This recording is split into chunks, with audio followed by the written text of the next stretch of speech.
중국 내몽고 자치주 적봉시. 지난 74년 이곳에서 기원전 17세기에서 20세기의 고조선 유적이 발견됐다. 발굴 당시 이 터에는 무려 1,100여 개의 무덤이 무릴지어 있었다고 한다.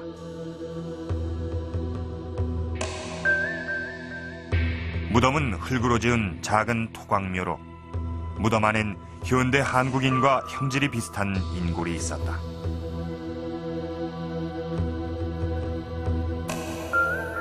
인골과 함께 각종 토기들이 출토됐는데 화려한 색깔의 이 채색 토기는 초기 고조선의 독창적인 유물이다.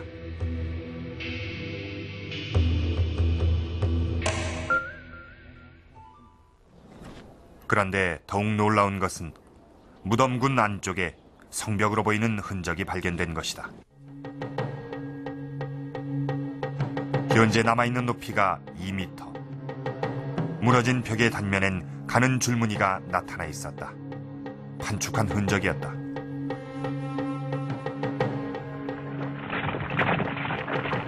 토성을 쌓을 때는 먼저 얇게 흙을 깔고 충분히 다진 후에 다시 똑같은 작업을 반복한다.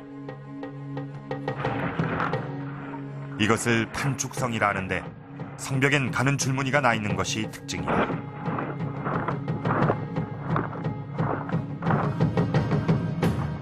판축 토성은 돌처럼 단단하여 오랜 세월이 흘러도 잘 무너지지 않는다.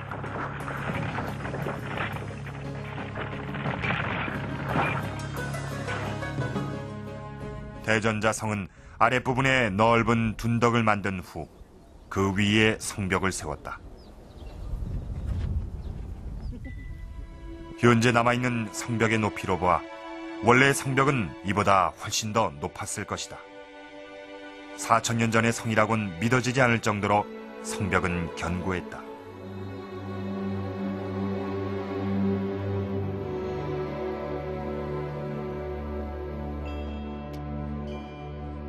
성벽의 한쪽엔 안으로 깊게 패인 성문자리도 보였다.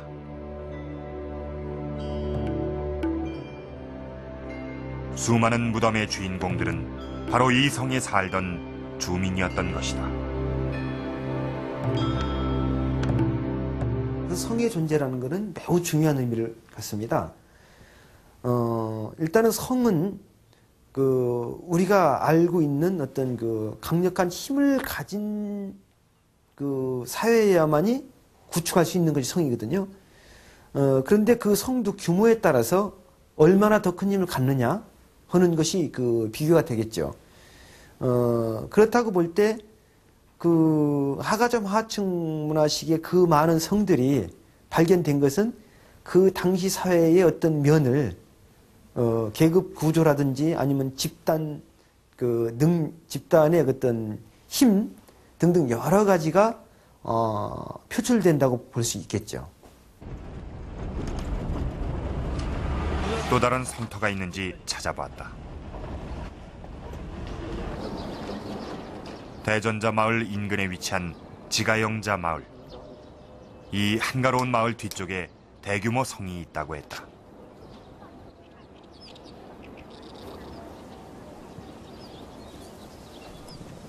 마을 뒷산을 오르자 놀랍게도 눈앞엔 넓은 평지가 펼쳐졌다. 그리고 그 주위로 성벽이 빙 둘러쳐져 있었다.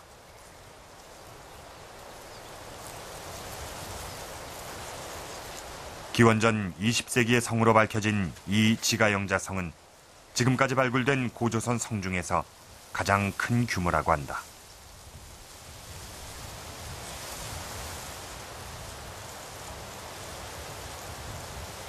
原来的古城，那是上梁，那是古城下边。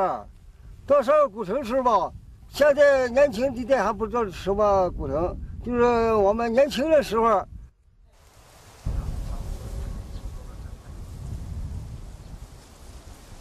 남아있는 성벽을 둘러보았다.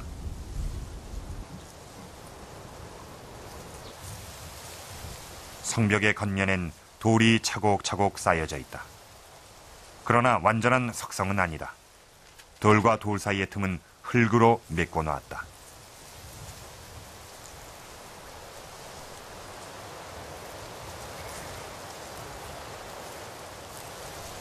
현재 남아있는 성벽의 폭은 4 내지 5m. 성벽 위에서 농사를 지을 정도로 폭이 넓은 편이다. 그리고 현재 남아있는 성벽의 높이는 2 내지 3m에 이른다.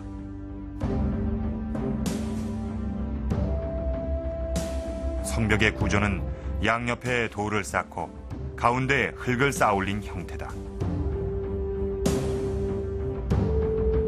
이렇게 지가영자성은 폭이 5m나 되는 성벽을 빙 둘러 세운 원형의 성터였다. 성의 면적은 총 3만 평. 성 안엔 당시 많은 주민들이 살고 있었던 것으로 추정되고 있다.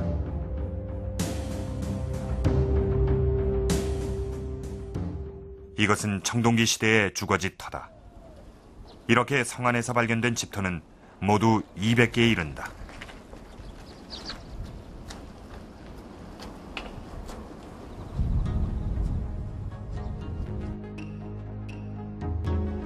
집터의 흔적을 토대로 청동기 시대의 집을 복원해봤다. 집의 모양은 모서리가 둥근 장방형으로 4귀퉁이에 주기둥을 세우고 보조기둥으로 지붕을 받쳤을 것이다.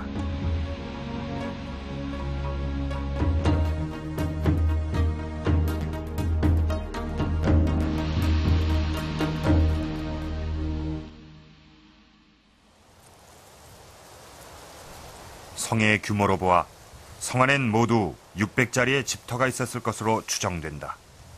그렇다면 성의 주민은 적어도 1000명 이상이었을 것이다. 한 성 안에 600자리 정도의 집자리가 발견됐다고 본다면은 과연 어떤 의미를 부여할 것인가? 뿐만 아니라 지가영자성을 중심으로 해가지고 한나절 거리에 걸어서 한나절 거리에 그 위성으로 볼 수 있는 자그마한 성들이 많이 있거든요. 일단 학자들이 추정을 할 때 그 지가영자성을 주위로 그 분포해 있는 작은 성들은 지가영자성의 통제를 받고 있는 성이 아닌가 하는 그런 것도 지금 해석이 되고 있거든요.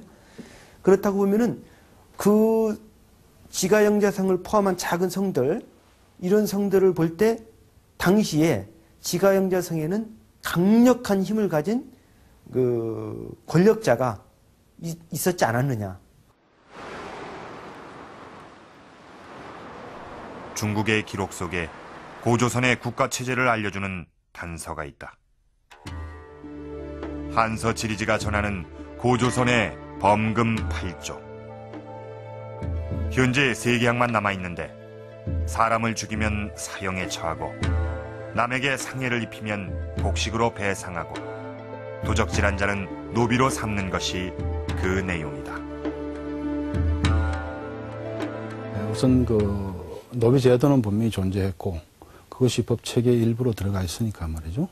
그리고 남을 상하게 한 자를 곡물로 배상케 한다는 것은 개인 간의 어떤 복수라든가 사적인 어떤 그 응징과 보복 이런 것을 금지시키고 국가의 공권력을 통해서 사회 질서를 유지케 했던 그런 측면을 보입니다.